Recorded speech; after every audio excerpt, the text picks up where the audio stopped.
Salut! J'ai le plaisir de te retrouver pour te parler de la peur chez le cheval. Et pour ça, moi, je prends souvent un comparatif qui est le comparatif du vase ou du verre d'eau dans ce cas-ci.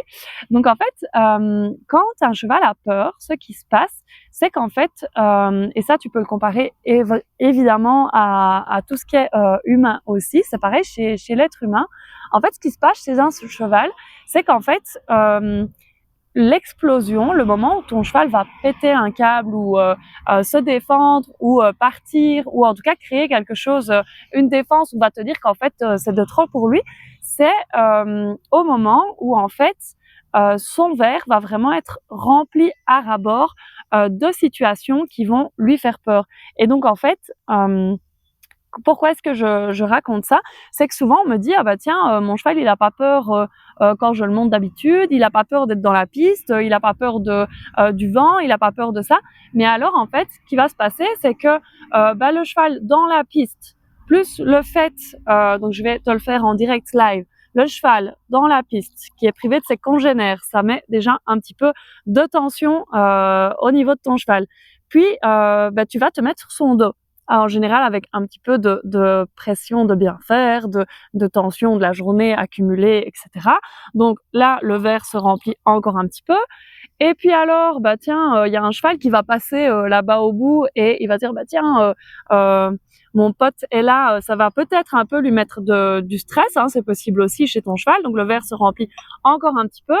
Et puis là, en fait, on voit au loin, parce que c'est une piste extérieure, on voit au loin un tracteur qui passe. On se dit: «Ah tiens, mince, il y a un tracteur qui passe», et nous on commence à se faire des histoires, à se raconter que «Oh, au secours, le tracteur va passer». Du coup, qu'est-ce qu'on fait? Eh ben, on s'accroche un peu aux rênes, on bloque un petit peu sa respiration et du coup, voilà que le verre se remplit un petit peu encore plus.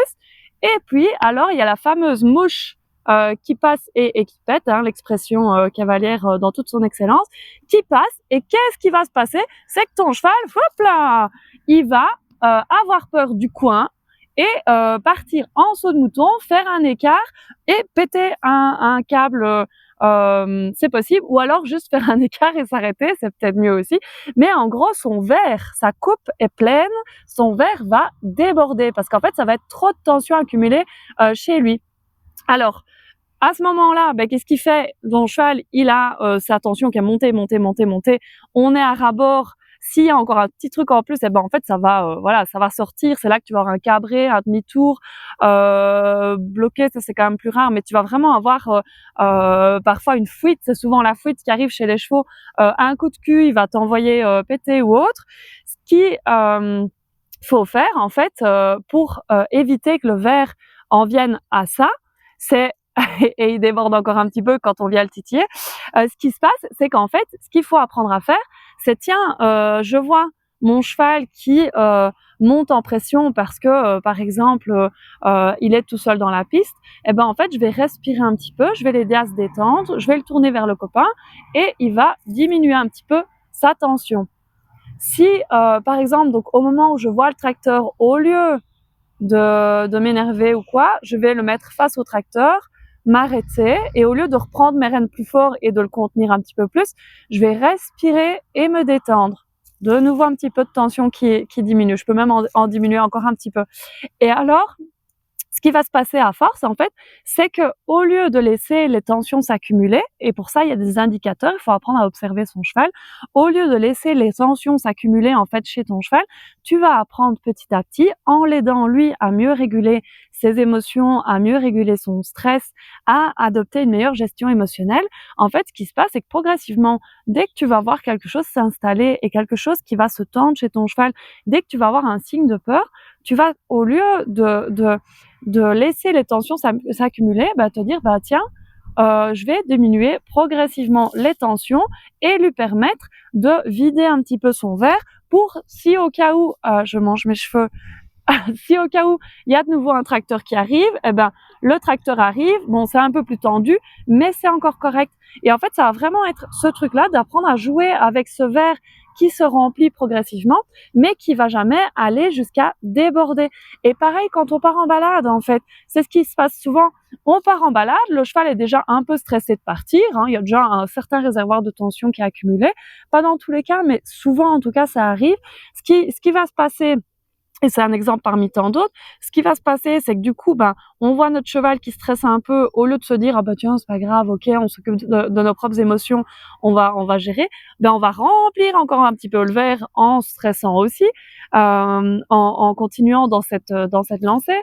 Puis alors, de nouveau, on va, arriver près d'un endroit où on pense peut-être qu'il va avoir peur. Du coup, notre cerveau va penser, va commencer à s'imaginer plein de choses. Notre corps va se tendre encore un petit peu, le verre va encore un petit peu se remplir, et puis il va y avoir un craquement de ça y est, j'ai plus parlé, un craquement de branche, ou alors éventuellement on va partir 10 mètres trop loin de l'écurie, et là la tension, qu'est-ce qu'elle va faire? Ça va être de trop, et de nouveau ça explose.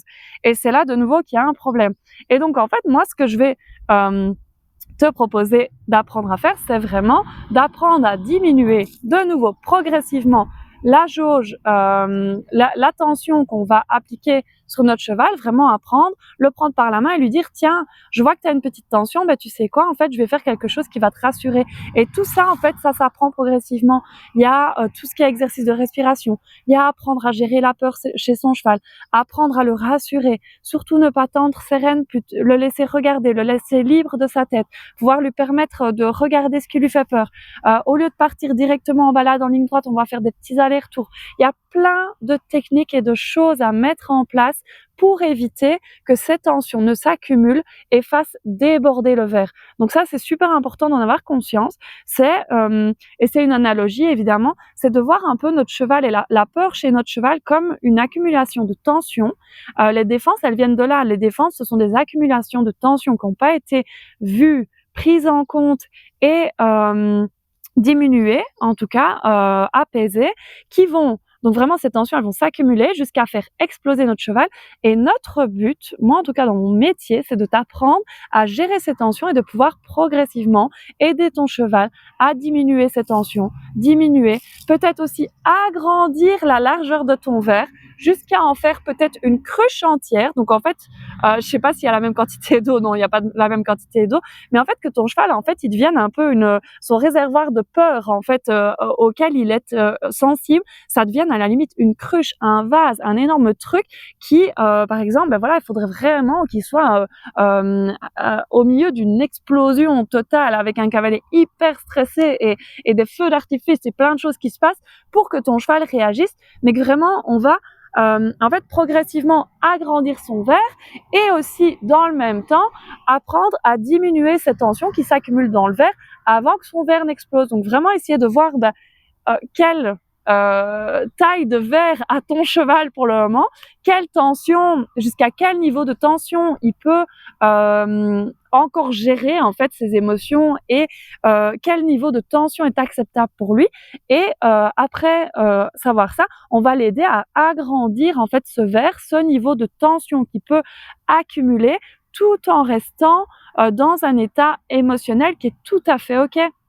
Donc vraiment, en fait, vraiment qui ne passe jamais dans le rouge, mais qui soit toujours à la limite un petit peu dans l'orange, mais jamais, jamais, jamais, il va devoir sortir dans le rouge. Et en fait, c'est tout à fait normal quand on apprend des nouvelles choses à notre cheval que y ait des phases de stress, mais il doit passer, si la phase normale où il n'y a pas de stress, je vais dire, est verte, il faut qu'il passe légèrement dans l'orange, mais pas énormément plus. Il faut jamais aller jusque dans le rouge. Et donc, c'est tout ce travail-là qu'il faut apprendre à faire. C'est vraiment apprendre à gérer, à regarder ces tensions, à les observer et pouvoir les évacuer petit à petit. Et c'est là qu'il y a plein de choses à mettre en place, plein de techniques, plein d'apprentissages à faire.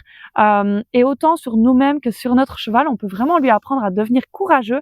Et ça, c'est tout un travail à effectuer avec lui et c'est tout à fait possible. Donc voilà, j'espère que cette vidéo t'a aidé et je te souhaite surtout beaucoup de bonheur avec ton cheval, beaucoup de compréhension et d'amusement. À bientôt!